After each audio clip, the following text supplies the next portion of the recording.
Olá, irmãos queridos, que bom a gente poder estar juntos mais uma vez no nosso podcast Partilha entre Irmãos. Bom, partilha quer dizer que é ping-pong, é aqui e aí também. Então a gente espera pela sua reação. Se você gostar da nossa partilha, da nossa conversa, dá um joinha, manda uma mensagem para a gente, divide, compartilha com mais gente essa experiência e aí a internet vai entendendo que o negócio é legal e vai oferecer para outras pessoas. É uma maneira também da gente tentar chegar um pouquinho mais longe, partilhando a palavra de Deus, que pode fazer a diferença para o coração da gente. A gente ouve tantas palavras que deixam o coração da gente apertado. A palavra de Deus acende coisas boas na nossa alma. Então, vamos dividir isso com mais gente. A gente conta com você. Laura Beatriz, minha irmã, tudo beleza? Vivendo na celebração dos 50 anos do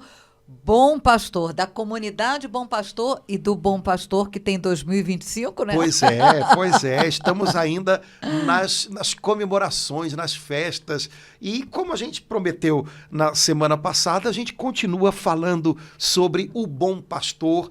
Mas agora a gente não vai falar sobre a comunidade Bom Pastor. A gente vai falar sobre Jesus, o Bom Pastor das nossas almas, que um dia se chamou com esse nome. É isso que ele quer ser para a gente, nosso bom pastor. Então, acho que seria muito legal, Laura, a gente compartilhar com os irmãos aquele trechinho do Evangelho de São João em que Jesus diz isso para a gente. E, de algum modo, recordando essas palavras do Senhor, a gente poder também, quem sabe, renovar o nosso relacionamento, a nossa amizade, a nossa comunhão com ele. Então, convido você e os irmãos que estão com a gente abrir as nossas Bíblias, se puder, né? Pelo amor de Deus, se estiver dirigindo o carro, não abre não. Mas se a gente puder abrir as nossas Bíblias no Evangelho de São João, capítulo 10, o trechinho que fala sobre o bom pastor. Vamos nós? A gente vai começar do 1, né, Padre Antônio? Pois é. Olha, vamos começar até antes disso, né? Enquanto os irmãos vão abrindo as suas Bíblias, a primeira coisa que eu acho que é legal da gente imaginar a respeito do Evangelho de João. O Evangelho de São João, ele tem algumas passagens em que Jesus fala pra gente sobre como ele pensa o nosso relacionamento com ele. E o relacionamento dele com a gente, né?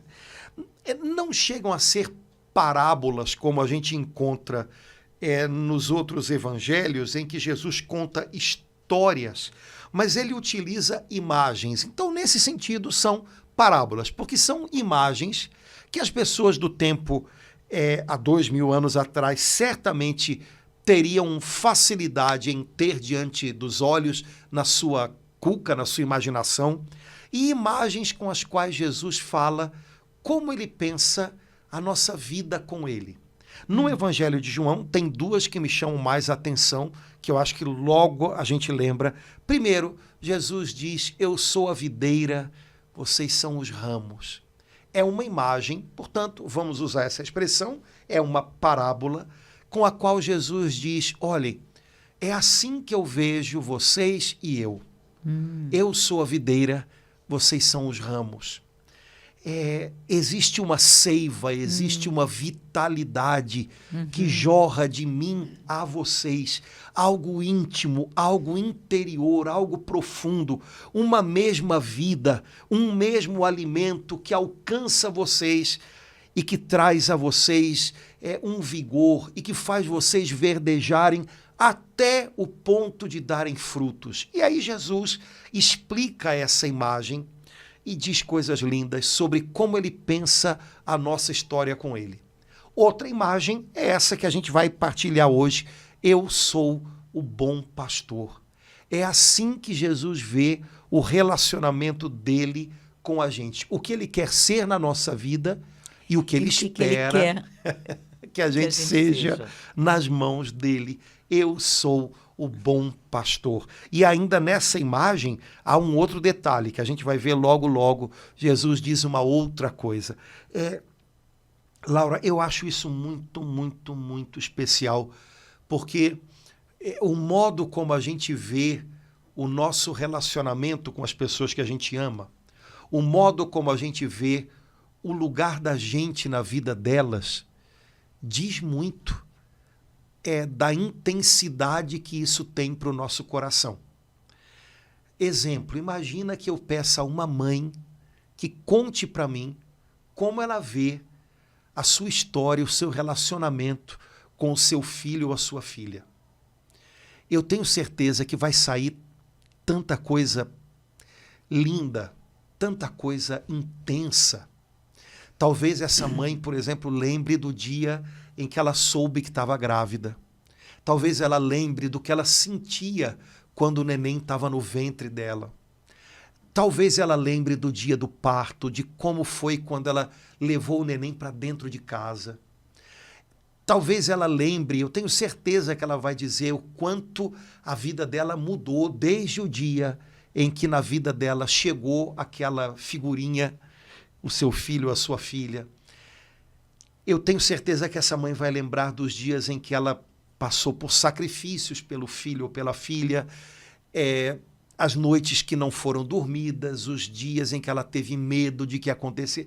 Eu sei lá, mas olha, eu tenho certeza que se uma mãe começar a contar como é o relacionamento do seu filho com ela e dela, de modo especial, com o seu filho ou a sua filha, a gente vai ouvir coisas muito, muito especiais. Porque esse relacionamento é intenso demais. E geralmente mães e pais, né, podem dizer desse relacionamento coisas que talvez os filhos sequer imaginem. Porque quando os filhos chegaram, o papai e a mamãe, na cabeça dos filhos, estava lá prontinho para recebê-lo, né? Ou para recebê-la. Pronto, cheguei. Né? E pronto, eles estavam lá esperando por mim. E a gente sabe que não é bem assim que a banda toca. Né? Talvez os filhos, falando do relacionamento, digam, ai, minha mãe é muito chata. Ai, meu pai. Mas os pais, eles veem de outro jeito. Eles veem de outro jeito, porque eles viveram desde o início, tudo isso de outro jeito.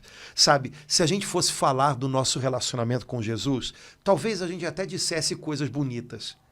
Mas eu tenho certeza que o jeito como ele viveu desde o início essa nossa história com ele, a história dele com a gente, é ainda muito, muito mais bonita, muito mais intensa, muito mais profunda. Ele entrou nessa história, como a gente diria hoje, de cabeça. A gente entra na nossa história com ele, às vezes, tão... superficial. Né, reticente. A gente confia, mas não confia tanto. A gente ama, mas não... Né? Não, Jesus não. Desde o início. Foi tudo ou nada, e foi tudo, né? Então, quando eu leio esse trechinho de João 10, eu estou lendo o que Jesus tem para dizer sobre o nosso relacionamento com ele, a nossa história, a nossa vida com ele, mas sob a perspectiva dele, sob o olhar dele, sob o olhar de alguém que deu tudo. Então, sob esse olhar, vejamos o que ele disse. Olha, eu gosto de dividir esse negócio, João 10, de 1 até 6, porque aí a gente primeiro tem o primeiro contato com a parábola ou com a imagem do bom pastor. E depois a gente tem a explicação que Jesus dá, porque Jesus falou essas coisas e os discípulos, para variar, não entenderam. Exatamente do jeito da gente. Que nem nós. Né? A gente também não entende. E às vezes nossos pais também nos disseram coisas e foram para a gente algo que a gente só vai entender tão depois, muito né? Depois. Tão depois. Então, você que acha, esses discípulos de Jesus não tinham jeito, mas como eram devagar, né? Só eles. Pois é, né? Tá bom, né? Então, João 10, de 1 a 6. Vamos ler primeiro tudo assim, para a gente pegar a imagem inteira. E depois vamos pontuar alguma coisa a respeito dela e depois vamos para a explicação de Jesus. Né? Então, vamos lá. João 10, a partir do versículo 1. Assim falou o Senhor Jesus. Em verdade vos digo, quem não entra pela porta no aprisco das ovelhas, mas sobe por outra porta, é ladrão e salteador. Mas quem entra pela porta é o pastor das ovelhas. A este, o porteiro abre e as ovelhas ouvem a sua voz. Ele chama as ovelhas pelo nome e as conduz à pastagem. Depois de conduzir todas as suas ovelhas para fora, vai adiante delas e as ovelhas seguem-no, pois lhe conhecem a voz. Mas não seguem o estranho, antes fogem dele, porque não conhecem a voz dos estranhos. Jesus disse-lhes essa parábola, mas não entendiam do que ele queria falar. Então, Laura, olha, algumas coisas aqui me chamam a atenção, né? Bom, Jesus apresenta algumas figuras aqui nessa imagem. As mais importantes que eu reconheço são as duas primeiras, que são quase que similares, ladrão e salteador. Depois ele fala do pastor das ovelhas. Uhum. Bom, ele toca rapidamente no porteiro, mas depois ele fala das ovelhas do pastor. Uhum. Então, me aparecem assim, em primeiro lugar, as figuras: ladrão e salteador, pastor das ovelhas e ovelhas do pastor. Primeiro, Jesus diz que existem pessoas, o ladrão e o salteador, que entram no aprisco das ovelhas por outra parte que não é a porta. E aí o que eu entendo é que o ladrão e o salteador, eles invadem o aprisco. O pastor entra no aprisco e está à vontade no aprisco. Ele entra no aprisco, inclusive de maneira serena, suave, porque ele sabe que um aprisco de ovelhas é um lugar cheio de animaizinhos bastante assustados. Então, ele entra devagar. Mas o ladrão e o salteador invadem o aprisco, entram no aprisco por um lugar inapropriado, de um jeito inapropriado. Bom, Jesus, obviamente, não está falando de ovelhas, de pecuária, Jesus está falando de gente. Então, primeira coisa importante é o bom pastor das nossas almas, o único que é capaz de entrar no aprisco e manter nele a serenidade, é o próprio Jesus. Outras coisas não pastoreiam a minha alma. Outras coisas não trazem serenidade para a minha alma. Outras coisas acabam trazendo angústia, trazendo medo. E essas coisas normalmente agem invadindo. O pastor não invade, o ladrão e o salteador invadem. Então, primeira coisa que me chama a atenção, eu preciso estar vigilante e percebendo o que invade a minha vida, o que chegou invadindo a minha vida, o que chegou invadindo o meu interior, o que chegou invadindo a minha casa, o aprisco, porque essa não é a maneira de agir do pastor. O pastor não invade, ele entra pela porta. E ele entra de maneira serena. O ladrão e o salteador invadem, eles entram pelo lugar errado e do jeito errado. Eles pulam, eles caem lá dentro e acabam gerando alvoroço. Então, uma ovelha do bom pastor, ela percebe, ela discerne, quando há uma invasão, é preciso, isso não é a maneira do meu bom pastor Jesus agir. Hoje, a gente usa até uma expressão, talvez você já tenha ouvido, acho que todo mundo já ouviu, pensamentos invasivos. Uhum.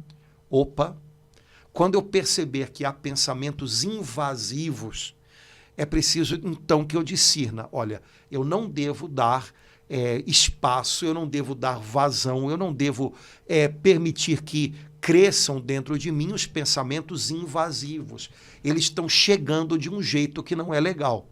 Não é dessa maneira que o bom pastor entra na minha mente, no meu coração. Depois, coisas ou pessoas que invadem o nosso espaço. Será que é por aí? Será que eu devo permitir que essa pessoa que chegou invadindo continue tomando mais espaços? Será que eu devo permitir que essa situação que de repente invadiu a minha vida continue tomando espaços? Então, atenção, né? Invasão, sentir-se invadido, isso pode ser um sinalzinho de alerta para algo que não vem do bom pastor. O bom pastor não invade, não atropela, ele entra pelo lugar certo e no ritmo, do jeito certo. Se há uma invasão, é preciso que a gente esteja atento, porque pode ser algo da parte daquele que é ladrão e salteador.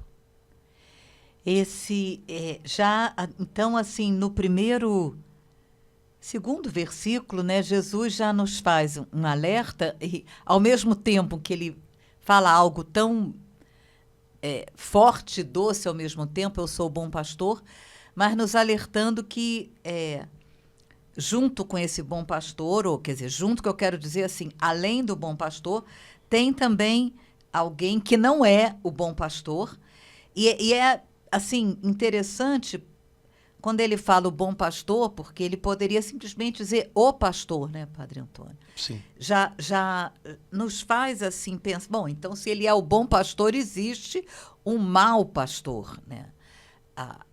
Algo ou alguém que não está preocupado com a minha vida, querendo o meu bem, mas há algo que está querendo me invadir, me roubar, né? Sim.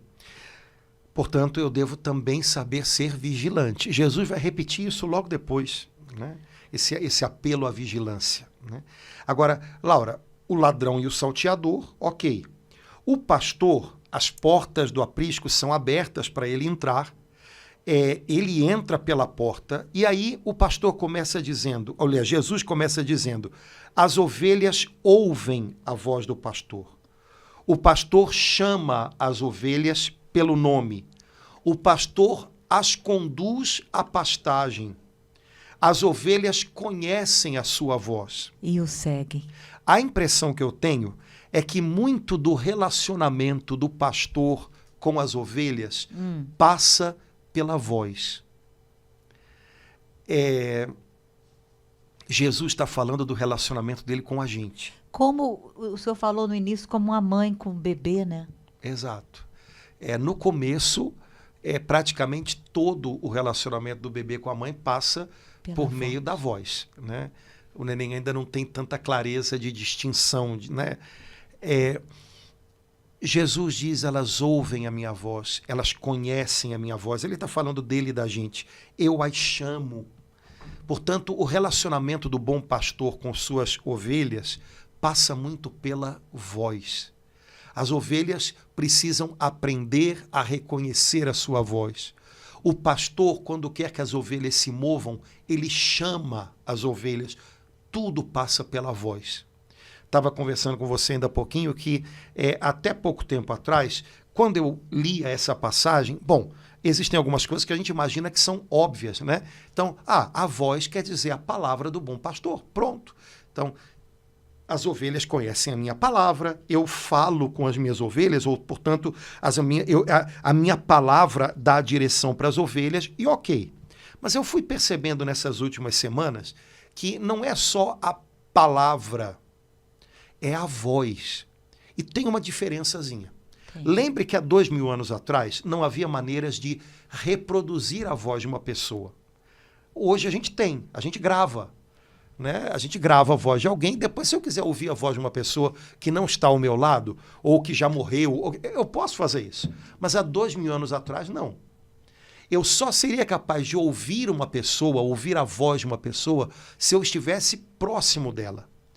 E eu poderia, estando próximo, aprender a reconhecer a voz de alguém, e a voz dessa pessoa só poderia ser referência para mim se eu a escutasse estando perto de mim. A palavra de uma pessoa eu posso conhecer Sim. Mesmo que ela esteja longe. Se ela, por exemplo, escrever uma carta para mim, e isso já era possível há 2000 anos atrás. Ou se uma pessoa escreve um livro e endereça esse livro para mim, né? Faz uma dedicatória para mim. Bom, eu estou conhecendo a palavra da pessoa, mesmo que eu não conheça a sua voz. Mas Jesus não disse: as minhas ovelhas conhecem a minha palavra. Ele disse: as minhas ovelhas conhecem a minha voz. Então, é um pouquinho eu tenho mais, que estar próximo, né, para ouvir. Né? A palavra só não significa uma interação. Eu posso ler a carta de alguém e ok. Mas quando o pastor chama as ovelhas, quando ele faz barulho com a voz, é para reuni-las. É para que elas se mexam e vão na direção dele. As ovelhas precisam, de um jeitinho que, né, chega lá no cérebrozinho delas, elas precisam aos pouquinhos discernir a voz do pastor, discernir de tal maneira que elas distingam entre a do pastor, que elas vão obedecer, e a dos estranhos, que elas vão rejeitar. Então, voz tem a ver com palavra, sim, mas tem a ver com uma palavra que eu ouço quando eu estou perto. Uma palavra que, quando eu ouvir, vai mexer comigo, vai me colocar em movimento, vai me fazer seguir o meu bom pastor para que ele me conduza ao alimento, às pastagens. Então, Jesus está falando do nosso relacionamento com ele. Relacionamento tem a ver com interação. Relacionamento é mais do que meramente talvez um sentimento que eu possa ter, por exemplo, recebendo uma carta de uma pessoa. Ai, me senti tão bem lendo essa carta, vendo a palavra que essa pessoa escreveu para mim. Não, relacionamento é mais. Quando o pastor fala, as ovelhas se movem. Elas começam a buscá-lo, a encontrar onde ele está, porque elas sabem que ele vai conduzi-las para algum lugar. Relacionamento é mais do que apenas um sentimento de carinho que pode brotar, inclusive, no coração de alguém que está distante daquele que escreveu, alguém que está com saudade, mas que já não pode mais se relacionar com o outro, está longe. Jesus não quer apenas o nosso sentimento, porque eu posso ter sentimentos por alguém que está distante, com quem eu não me relaciono mais, inclusive alguém que já partiu, já faleceu. Jesus quer mais do que o nosso sentimento. Jesus quer um relacionamento com a gente. Relacionamento é algo que eu só posso ter com alguém que está perto. Sim. Com quem eu vou interagir.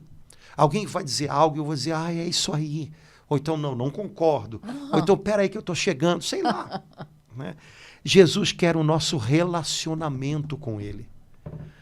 Jesus pode ter ainda de muitos cristãos o sentimento, mas não mais o relacionamento. O sentimento eu posso ter com ele, mesmo que eu não mais o busque, mesmo que eu não responda mais dizendo, Senhor, estou indo aí, porque o Senhor me chamou, porque eu ouvi a sua voz. Vou te dar um exemplo que eu acho que todo mundo entende, foi o exemplo que o Senhor me deu para eu entender a diferença entre sentimento e relacionamento. A gente ouve histórias de muitas pessoas casadas, e às vezes casadas há muito tempo, mas cujo casamento, infelizmente, já não é bom. E eu já ouvi muitas pessoas, de modo especial mulheres, dizerem, padre, eu amo o meu marido, eu quero cuidar dele, mas o nosso casamento já não vai bem, então ele já não se importa. Eu já não tenho mais um relacionamento com o meu marido, apesar de ainda amá-lo. A gente já não dorme no mesmo quarto, a gente já quase não conversa porque ele não quer. Sabe, eu acho que todo mundo já ouviu um pouco alguma história assim. E a mulher diz, eu amo a ele, mas nós não nos relacionamos mais. Ainda existe um sentimento, mas o relacionamento, que é aquilo que de fato ela desejava ter, o marido nega a ela, ou vice-versa, né? Jesus não quer isso entre ele e a gente. Jesus não quer sentimentos que negam um relacionamento. Jesus quer um relacionamento vivo. Ele quer chamar pela gente e que a gente corra até a presença dele. Ele quer chamar pela gente para nos alimentar. Ele quer que a gente seja capaz de reconhecer a voz dele e sentir com paz que ele está perto. O meu bom pastor está aqui cuidando de mim. Por isso, então, que ele alertou sobre a figura do ladrão e do salteador, porque o ladrão e o salteador pode atrapalhar esse relacionamento. Impedir, confundir, enfim, atrapalhar esse relacionamento. Roubar a ovelha do seu pastor, né? Então, é um relacionamento. Como é que está o meu relacionamento com Jesus hoje? Eu o ouvi hoje? Eu o ouvi chamando o meu nome? Eu fiz algo porque ele me chamou? Eu fui até ele? Eu quis a companhia, a presença dele? Eu descobri a presença dele do meu lado no momento difícil, cuidando de mim? É um relacionamento, não é só um sentimento. É totalmente diferente. É muito mais, né? E Jesus diz, olha, o bom pastor chama as ovelhas para alimentá-las, para fazer bem a elas, para torná-las fortes, né? Ele conduz as ovelhas e vai adiante delas. Existem maneiras diferentes de pastorear ovelhas. Eu descobri que no Oriente Médio, normalmente, que é a terra de Jesus, né, normalmente os pastores vão à frente das ovelhas. Na Europa, por exemplo, já naquele tempo, no Ocidente, os pastores vão no meio das ovelhas, tangendo as ovelhas, ou seja, com uma vara ou com uma vara bem longa, e eles vão bater. Não é desse jeito que Jesus faz, tá? Ele vai à frente mostrando o caminho, ele é o caminho.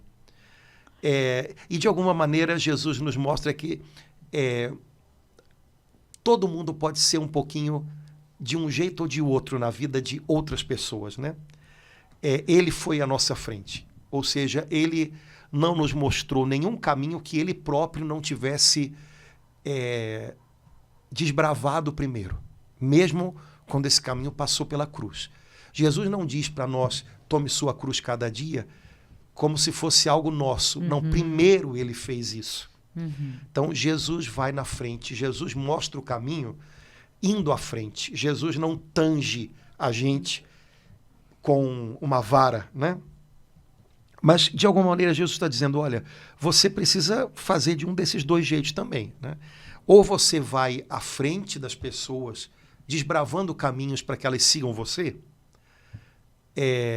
para que elas entendam que você está indo à frente, você está se arriscando por elas antes de esperar algo delas. Ou então você vai passar a sua vida achando que você tem que tanger as pessoas ao seu lado, como se elas só pudessem ir para frente se você desse uns tabefezinhos nelas, sabe?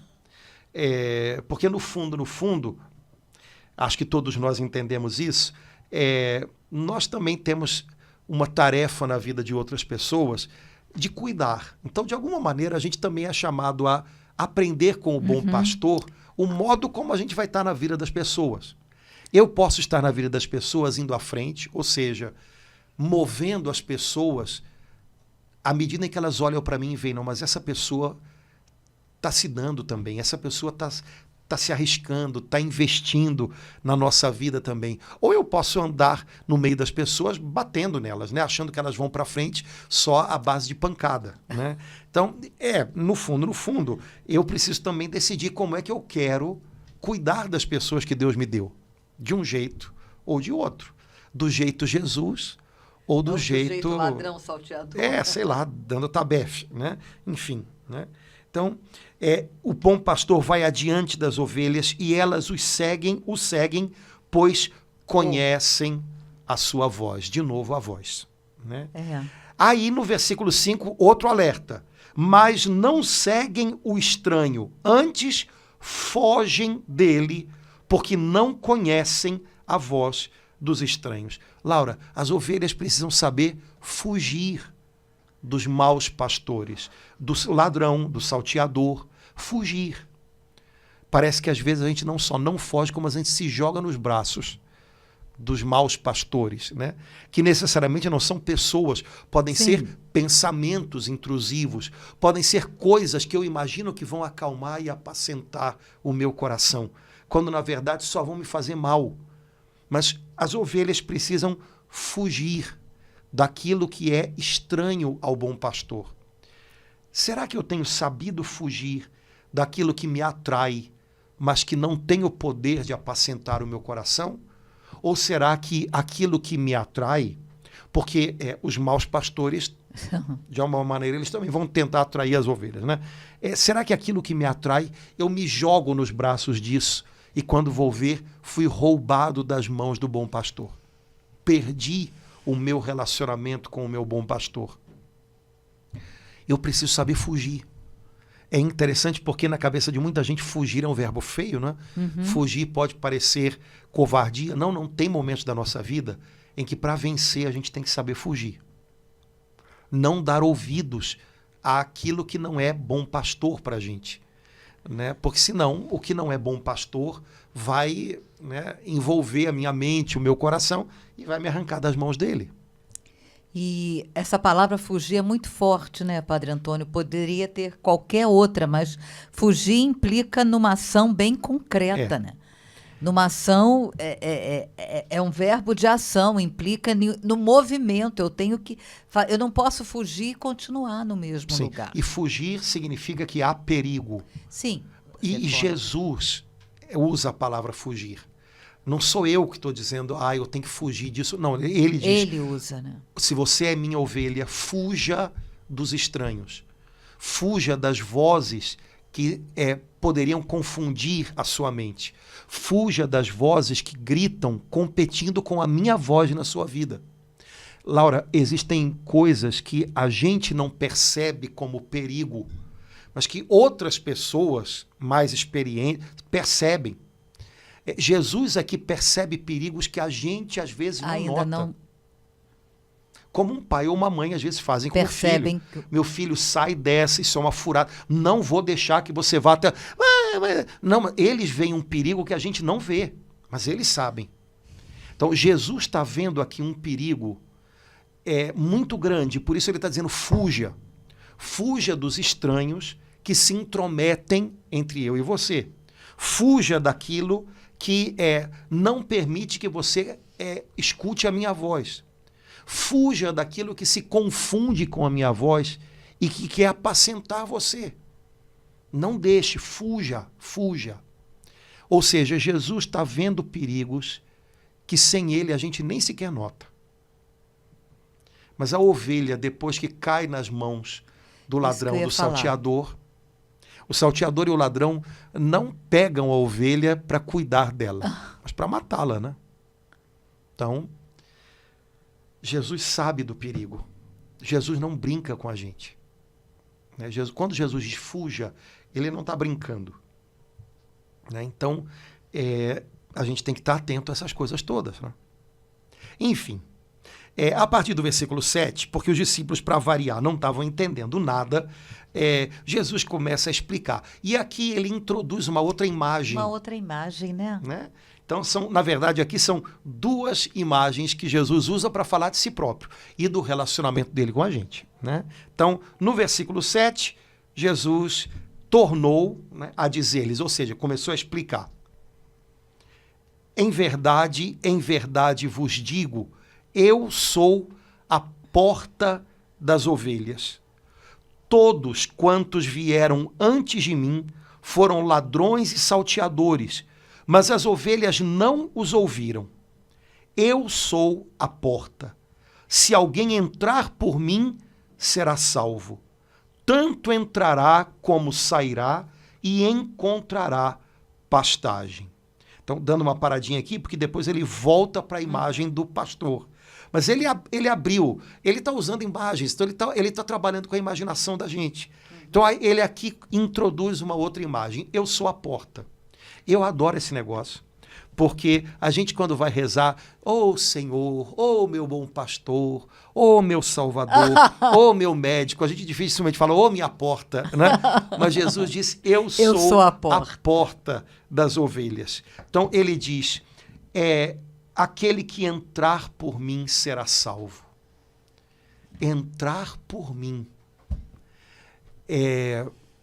Laura, isso está no Evangelho de João. Uhum. Lá no finalzinho do Evangelho de João, João está no Calvário, aos pés da cruz, ao lado de nossa mãe. E João, que foi o único discípulo, né, o único apóstolo que ficou perto, João vê que Jesus morreu e vê que depois de Jesus já morto na cruz, um centurião romano se aproxima dele com uma lança e, para atestar a morte de Jesus, perfura o peito, o lado direito de Jesus com essa lança. E essa lança entra pelo lado direito de Jesus e chega até o lado esquerdo e perfura o coração de Jesus. E do coração de Jesus, rasgado, quando o soldado puxa a lança, vem muita coisa. Começa a fluir sangue e água. João vê tudo isso. João diz, o soldado abriu o lado de Jesus com uma lança. Ele usa o verbo abriu. Ele não usa o verbo feriu. Ele não usa o verbo transpassou. Ele não usa o verbo rasgou. Ele usa o verbo abriu. Abriu. Abrir do verbo abrir. Como quem abre uma porta. A igreja sempre entendeu que se Jesus é a porta, lá no Calvário, na cruz, com o seu peito aberto, isso fica claro. Essa é a porta pela qual a gente pode entrar. Aquele que entrar por mim será salvo. Muitos anos depois, João está preso na ilha de Patmos e num domingo ele tem uma visão da eternidade, do reino celestial. Lá no capítulo 4 do livro do Apocalipse, São João diz para a gente, eu fui arrebatado até o céu, e ele diz que a primeira coisa que ele viu no céu... Uma porta aberta. Foi uma porta aberta.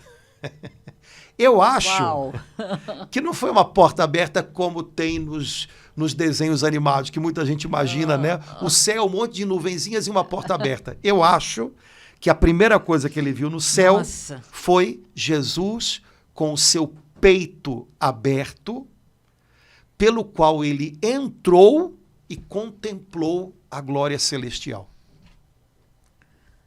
Não é possível ver a glória da eternidade senão entrando pelo peito aberto de Cristo.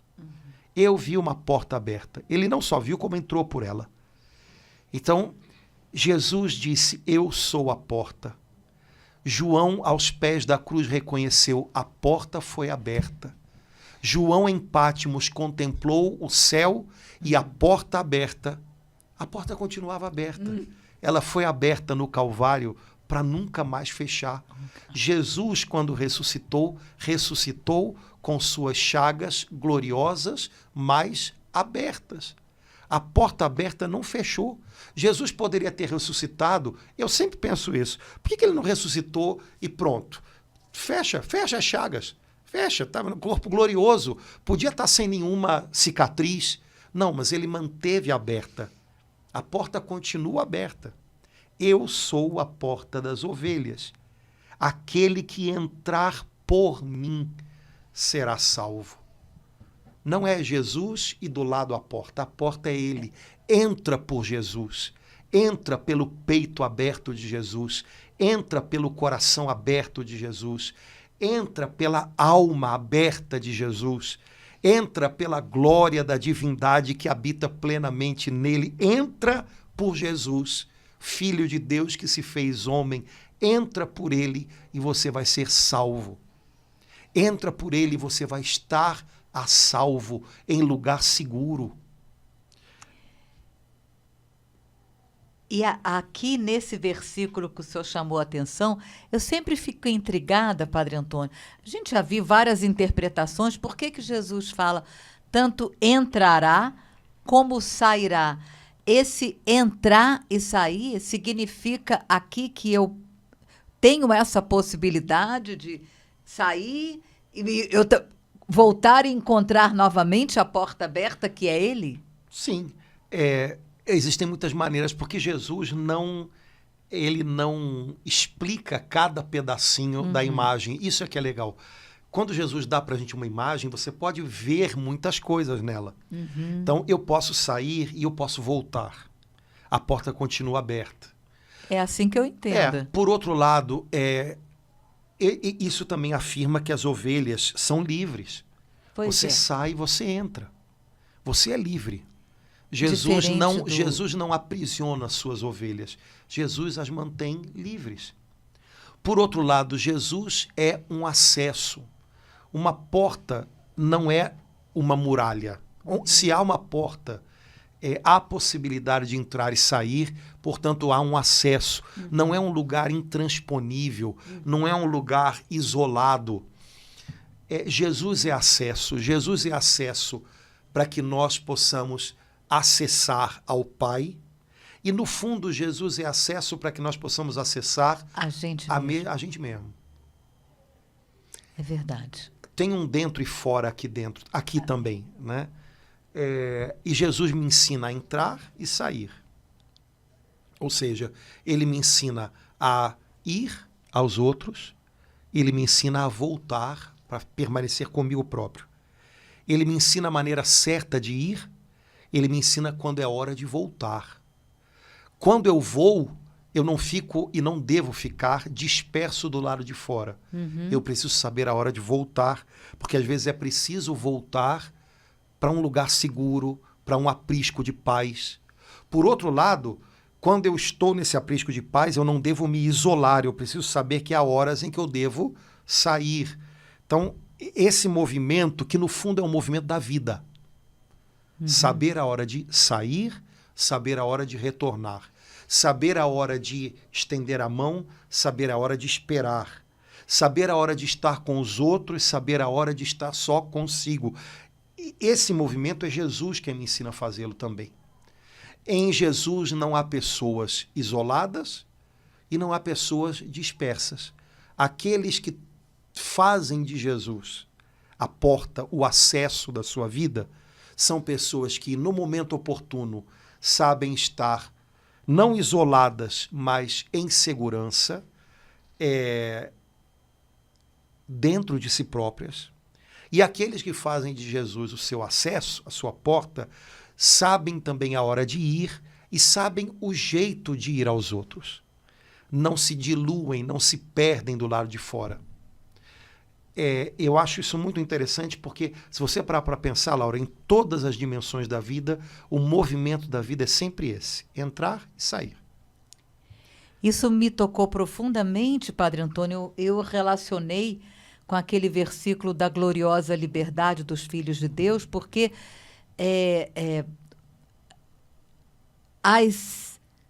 algumas filosofias, organizações, fazem exatamente o contrário com a gente, querem nos automatizar, né?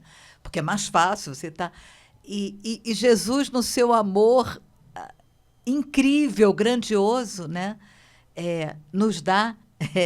Nos ensina a ir e sair.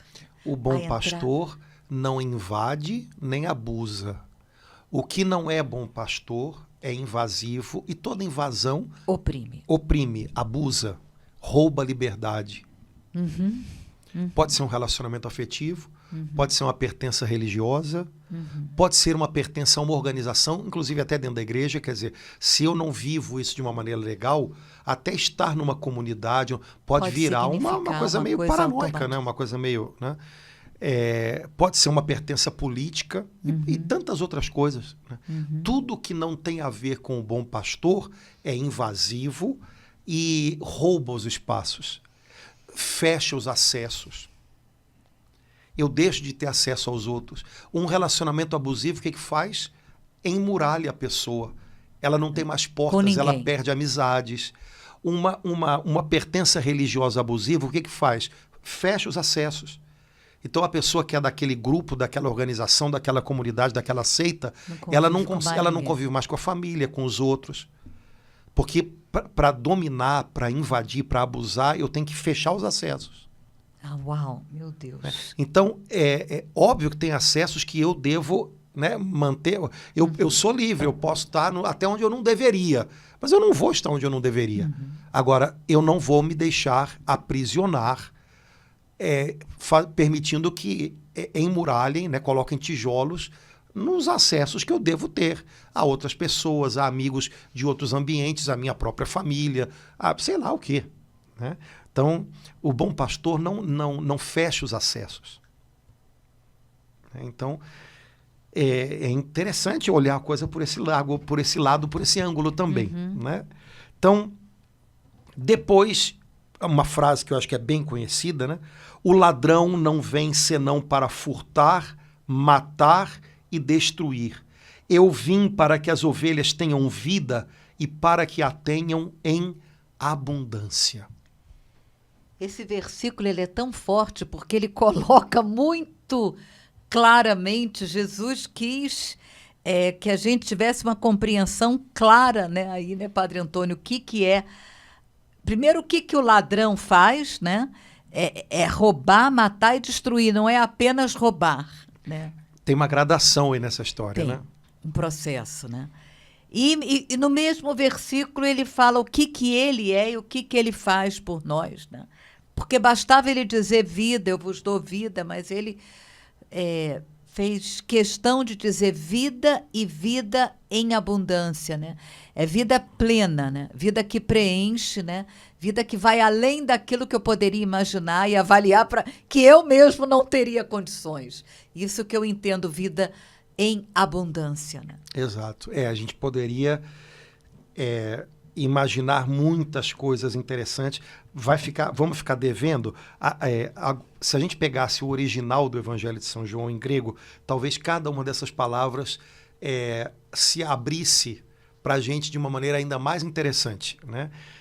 Eu acho que essa abundância aqui poderia dizer muitas outras coisas se a gente pegasse a palavra original. Mas, normalmente, em português, eu acho que esse versículo é geralmente traduzido desse modo, né? Vida abundante. Bom, mas peraí, o que é vida abundante? Que uma pessoa ou está viva ou está morta. A diferença entre estar vivo e morto, eu entendo. Mas também existe a diferença entre estar vivo de qualquer jeito e estar vivo de maneira abundante. Então, quando Jesus entra na nossa vida e nós somos pastoreados por Ele, alimentados por Ele, conduzidos por Ele, vivemos um relacionamento com Ele que se torna a medida de todo o resto, o que nós experimentamos não é um pouquinho de vida, não é qualquer tipo de vida, não é uma vida pela metade, não é a vida por um triz, é uma vida abundante. Que necessariamente não tem a ver com dinheiro abundante ou com, sei lá, cara, sucesso abundante, mas tem a ver com uma integridade de vida abundante. O dinheiro é menos do que a vida, o sucesso é menos do que a vida. A vida é algo que vem de dentro para fora e essa sim deve ser abundante. Vida tem a ver com vitalidade. Jesus quer nos dar isso com abundância. E qualquer coisa que roube essa vitalidade, essa integridade de vida, que podem ser coisas até que roubem a integridade da minha vida biológica, né? Como a injustiça que rouba dos mais pobres a possibilidade de comida. Né? Tudo isso vem daquele que veio para roubar, matar e destruir. Né? Mas tem a ver também com a vida da alma, né? A vida da mente, a integridade psicológica, a integridade emocional. Jesus quer nos dar integridade, Ele pode nos dar integridade de sentimentos, de pensamentos. Obviamente tem a ver com a integridade do Espírito, com os dons do Espírito Santo, com virtudes, né? Então, vida abundante, sabe? Me parece que é um negócio com medidas cheias, né? Mas que tem a ver com essa vitalidade de dentro para fora. Como no Salmo do Bom Pastor, meu cálice transborda. Né?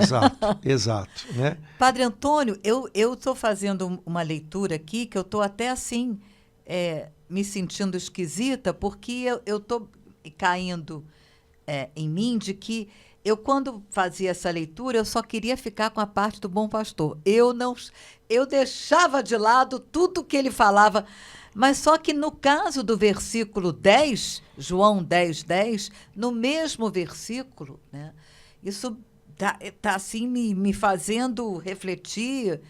No mesmo versículo que ele fala que ele vai nos dar vida em abundância, Mas antes ele fala que é do ladrão, né? Que o ladrão não veio senão para roubar, matar e destruir. Eu fico, por que Jesus fez questão de aqui, por que São João, nesse versículo, ele colocou a coisa de uma forma assim tão clara? Existe um bom pastor, existe um ladrão, o bom pastor faz isso, o ladrão...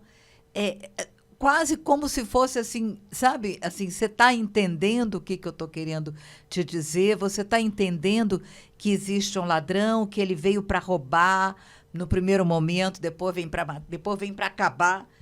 Isso está me impressionando muito, assim, me chamando muita atenção por que Jesus fez isso de uma forma assim tão concreta, tão clara. E a gente tem que lembrar, Laura, porque aí está me vindo na cabeça, acender um alertazinho aqui de perigo, que vida em abundância não significa a vida, sei lá, a vida que o mundo diz que é abundante. Ah, sim, a vida cor-de-rosa. Exato, porque o mundo dá a impressão de que vida em abundante significa você ter grana, fazer o que dá na telha e não ter muito compromisso. Né? Então, vida em abundância é não ter muito compromisso. No caso, a primeira coisa que aparece é trabalho. Então, ai meu Deus, quem me dera ter uma vida que eu não precisasse trabalhar. Isso é uma coisa que para um cristão é muito estranha, né? Porque trabalho necessariamente não tem a ver só com emprego, mas tem a ver com o empenho da sua vida para gerar algo que beneficie outros. Então, um cristão dificilmente teria uma vida que não incluísse, por exemplo, trabalhar de algum modo. Então, cuidado, porque o critério de vida abundante aqui não é o critério do mundo.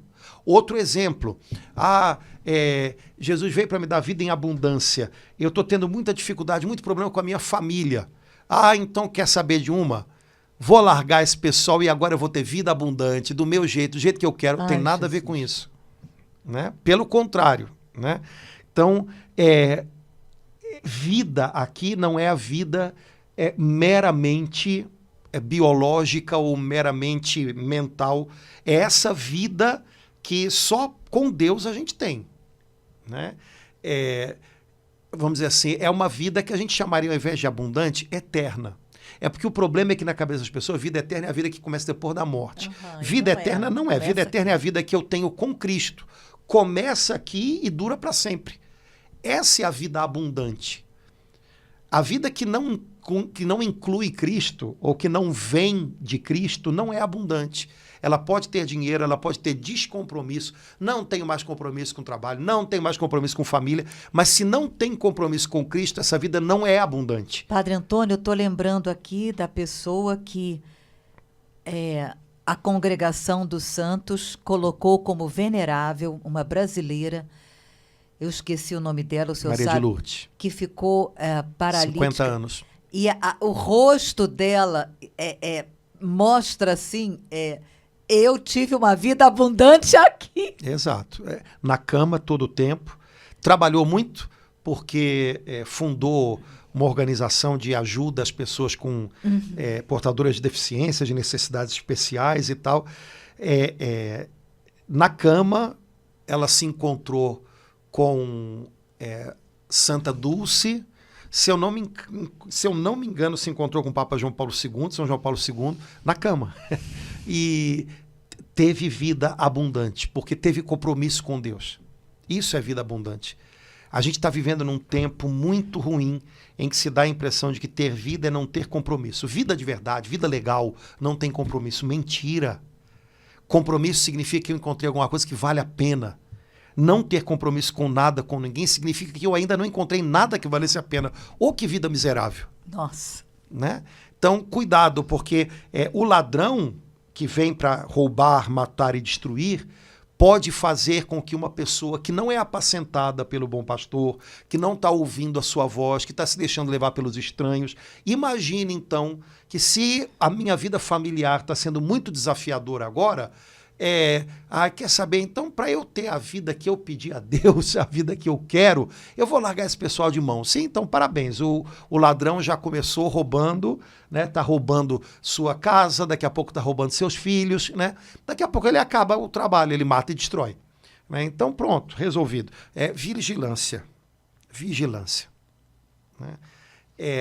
só quando o bom pastor é de verdade aquele que nos apacenta, e só quando a gente é capaz de discernir a voz dele da voz do estranho, é que a gente pode entender só então qual é o caminho da vida e o que é viver vida em abundância.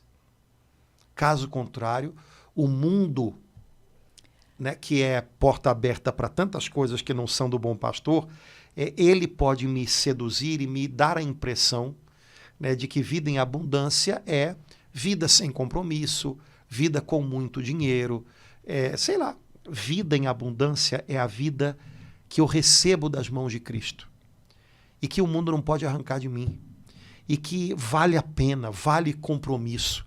E essa vida em abundância, ela começa agora, mas ela dura para sempre, a morte não vai matar. Isso é vida abundante, né?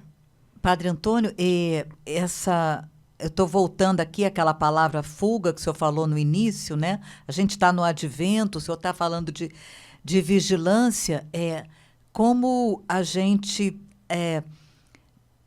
se perde nisso com uma facilidade incrível, né? Assim, de não vigiar ou de achar que a vigilância é só para alguns momentos, né? Ou nem se dá conta que aquilo é uma situação que eu tenho que fugir, né? Aquilo que eu digo, especialmente aquilo que me invade, como você falou, na mente, no coração, né? Na boca, no olhar, né? Essa vigilância que a igreja agora no Advento nos alerta tanto, de uma forma especial, e eu percebo que, às vezes, a gente não se dá conta dessa forma como Jesus está falando aqui em João 10. Né? Geralmente a gente anda muito entorpecido, né, e pouco vigilante. É algo que a gente precisa pedir ao Espírito Santo, uma vigilância serena, que não seja uma hipervigilância do ponto de vista humano, que normalmente é uma coisa que não faz bem nem para a saúde, mas uma vigilância serena, né? Uma vigilância de quem sabe que, se permitir, né, entrarão coisas que vão se intrometer entre nós e o Senhor. Então, eu simplesmente preciso aprender a dizer não. E não é, na maioria das vezes, não é não para os outros, é não para mim primeiro. Quando a gente tem que dizer não para os outros, é porque a gente já está mal. Normalmente, a gente se mantém num contexto ainda relativamente seguro quando a gente aprende a dizer não para a gente. E isso é um desafio grande, porque a gente quer sim, né, cara? E a gente quer sim o tempo inteiro. Todo mundo é desse jeito, né? Ninguém é de outra maneira, não. Mas se eu disser sim para mim o tempo inteiro, eu vou me perder do Senhor. Outras coisas vão se intrometer, o estranho vai se intrometer na história. E aí eu vou acabar me perdendo dele. Às vezes só por conta disso aqui. Que nem os bichinhos pequenininhos que Santa Teresa d'Ávila falou que vão invadindo. Principalmente se você é uma pessoa que já anda com Deus, que tem desejo de caminhar com Deus, as coisas têm que ser mais sutis, né? A tentação tem que ser um pouquinho mais sutil. Você não vai cair em qualquer coisa, né? Então, atenção, né? Bom, no versículo 11, Laura, Jesus, aí ele começa: Uau. Eu sou o bom pastor. O bom pastor expõe a sua vida pelas ovelhas. O mercenário, entrou outra figura. O mercenário, porém, que não é pastor, a quem não pertencem as ovelhas, quando vê que o lobo vem vindo, abandona as ovelhas e foge. O lobo rouba e dispersa as ovelhas. O mercenário, porém, foge porque é mercenário e não se importa com as ovelhas. Então, Jesus abre de novo um parêntese a respeito de alguém que, olha, não vai proteger você. O mercenário. Porque o mercenário, ele deseja se servir das ovelhas. Ele ganha dinheiro em cima das ovelhas. A tarefa dele não é expor a vida pelas ovelhas. O bom pastor expõe a vida pelas ovelhas, o mercenário não. O mercenário está sempre cuidando de si mesmo antes de cuidar das ovelhas. O bom pastor esquece de si mesmo para cuidar das ovelhas. Nunca houve na terra um homem tão esquecido de si próprio como Jesus. Ele esqueceu dele para lembrar da gente. Ele não tinha nada na cruz que beneficiasse a ele. Ele foi à cruz pela gente. E é muito forte, por que no versículo 12 ele fala, o mercenário, porém, que não é pastor? Mas no primeiro momento eu falei, é lógico que não. Por que o mercenário não é pastor? Sim, então que significa que Jesus está nos alertando que eu posso me confundir. É porque o mercenário ele faz um trabalho parecido com o do pastor. Mas ele não tem o tipo de cuidado, ou de zelo, ou de relacionamento com as ovelhas que o pastor tem. Então o mercenário deseja ganhar algo sobre as ovelhas. O pastor se preocupa em cuidar das ovelhas. É diferente. Parece a mesma coisa. O mercenário dá de comer, o mercenário abre o aprisco e leva as ovelhas lá fora, e volta e bota elas de volta. Parece a mesma coisa. Mas o mercenário vê as ovelhas como uma fonte de lucro para si próprio. O pastor vai gastando as forças dele pelas ovelhas. A gente vive num mundo de muitos mercenários. Do ponto de vista religioso, então, nem se fala, né?